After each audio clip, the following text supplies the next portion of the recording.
All right, we've got blog post, but if you missed it yesterday, there are some free codes from the tournament.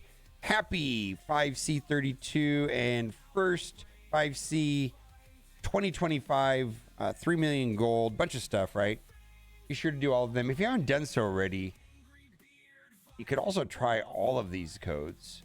I don't know how many of these are still active, but this website typically has a little bit of a delay. But you can see the new codes are there, right? Happy 5C32, 3 million gold, 100 power cores, then the same code. So they're keeping up to date on this. So Destructoid / Marvel Strike Force codes is usually going to be the most accurate way of getting access to all the codes. And everybody says that they don't always work. Other thing too, once you put in a code, you have to refresh the page.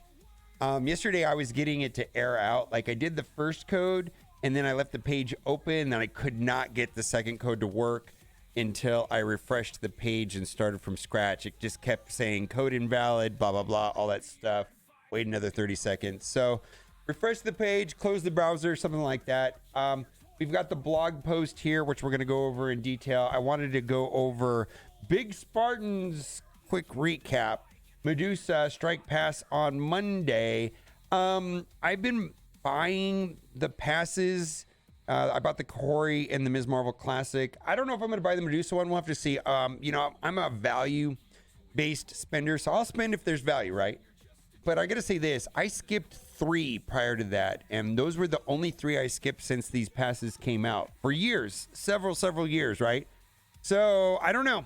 There's got to be value for me to be interested. And Medusa is not nearly as interesting as the other 2. Ms. Marvel Classic is just a so obnoxious tank to get through, and Kahori is proving to be a stronger character. I know a lot of people, disagreed when I put Kahori in S tier on my tier list, but I'm starting to think that she really is. Anyways, yeah, she definitely was on the edge. Events, War Machine suit upgrade, Spin Liberty Energy Showcase for War Machine Mark 1 costume. So there's 2 new costumes in the game, and they look pretty amazing. But you got the Captain Sam one, and this is for Brave New World. But these were all new in the update the other day.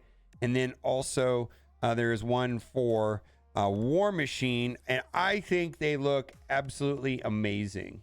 So, if they keep coming out with costumes like this, I'm more interested in costumes. I'm not so much interested in shaders. I mean, having a gold Dormammu and a gold Apocalypse and a gold King is not of high interest. I did think the Black Knight costume looked pretty good. But this right here is of high appeal to me. Doesn't that look amazing? So there we go. Let's keep going on the blog post. New month-long World War Olympics Hercules Shards. Invasion of the Gods. Campaign Energy. Use Uncanny Avengers and Raids. Buy Black Cat's Envious Sin costume orb, heavy shoes to fill, Spin Liberty Energy in the Spotlight Noids allies supply orbs. So this right here we're going to go over will be coming to the game once Peggy Carter comes to the game. Campaign Energy, yeah, right now everybody's kind of scrambling to get to 105 and deplete all of their gold. I know I went to 102 today and I dumped over 100 million gold. My goodness, what interesting. All right, we're going to talk more about that. Weekly blog, the new war effort. Here's your battle plan for February 1st through the 7th. You got the Strike Pass featuring Medusa, Invasion of the Gods, Hold the Line, War Machine, Suit Upgrade, and the Dagger Blitz. That's all on the 3rd. On the 4th, Peggy Carter becomes available. Peggy Carter Showcase begins, and then Heavy Shoes to Fill. And for me, I hope that they bring back the string offers. I really like the string offers in that I like the game that can be played where you just buy a couple and see if you get, the super low percentage chance unlock and then not have to spend what the traditional $50 or whatever it's been in the longest time to get a character on day 1 at a minimum. Where these string offers, even if it doesn't work out, I'm typically able to spend $38. Then I have accumulated some power cores because of arena, right? Sometimes you can get up to 500 a day in the arena payout. And then if I have to, go through those fairly expensive, 650 power cores for a single orb, and those orbs average 9 ish, but I always get 6. But you know, that's been able to drop the cost down from $50 for me to get to like $38, and having a chance of doing lower, right? I just hope they bring them back. I really like them. The 7th is helpful. Quick update or quick rumble. All right. Peggy Carter joins the war effort soon. Win the battles in the war when Peggy Carter arrives on February 4th. Attack the most injured enemy at the end of any Liberty allies turn and sabotage enemies with slow, stun, and ability block. This is the orb. I guess I said they were 650, but they're 675. Yeah, what is the chances of 180? It's like slim and none. It's not very high. Path to Liberty. I've started a revolution with Alliance War by unlocking and powering up the new Liberty team, which is a war team. I know if in the Cosmic Crucible tournament yesterday with the content creators, Liberty team on defense, from what I can see in Crucible, didn't have a lot of impact, but I do think they're going to be impactful in war. The Liberty team is a war powerhouse capable of making top tier war teams wave the white flag. So make sure you're active in the upcoming milestones and events. The path leads through Alliance War, so fire up your helicarrier engines and prepare to lift off. All right. Path to Liberty orbs. Unlock new character shards. Grab character shards for the new and updated Liberty characters and their team orbs. Path to Peggy Carter orb. Path to Falcon Joaquin orb. And the path to Patriot orb. Now the reworks for War Machine and Captain America and Sam Wilson are in the game. Earlier this week, there was some confusion where the power levels on Captain America dropped, and it had something to do with his passive, and it was a visual change, but not a real change to actually the way the character worked. The way that the passive was calculated into the total power made the power look higher, and then when they had fixed it so that it looked like the power level went down, but in reality, it's all the same. Team up orbs contain new characters in the orb, shards of updated characters, War Machine, Captain America, Sam Wilson.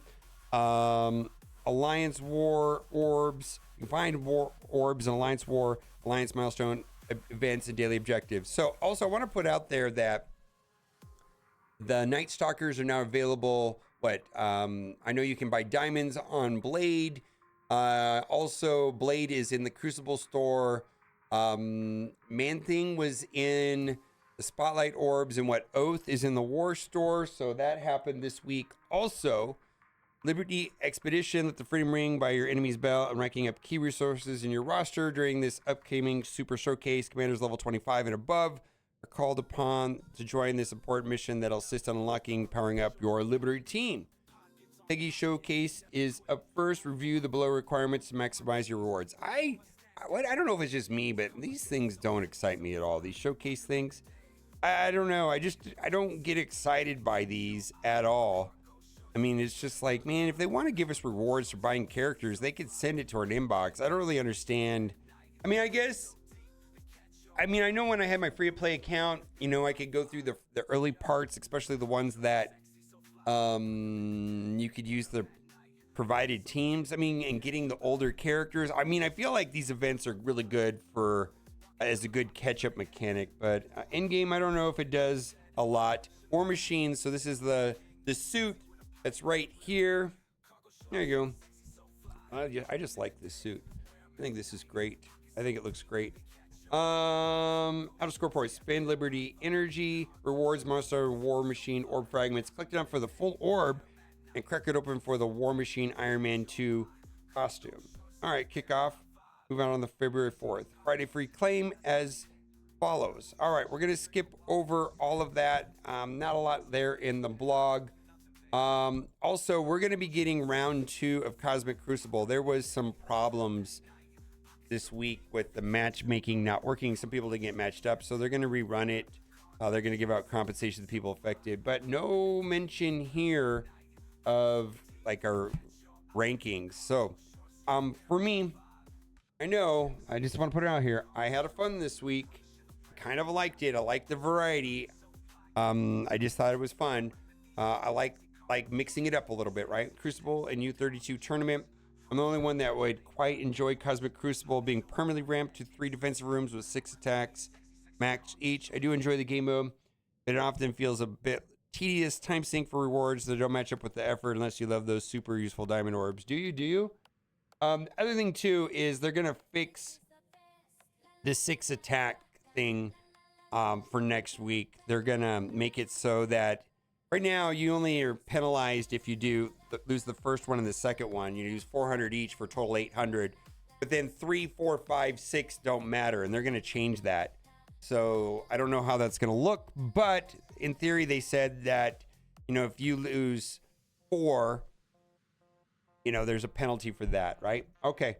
And then lastly, that feeling when you lose by 1 Crucible by 1 point, and I thought this was true, just wait till you lose Crucible by 0 points. And I know this is very controversial, but if you tie your opponent, the player with the higher collection power, the player with the higher total collection power wins on a tiebreaker. It's just the way it works here in Marvel Strike Force. Let me know what you think in the comment section. Bye for now.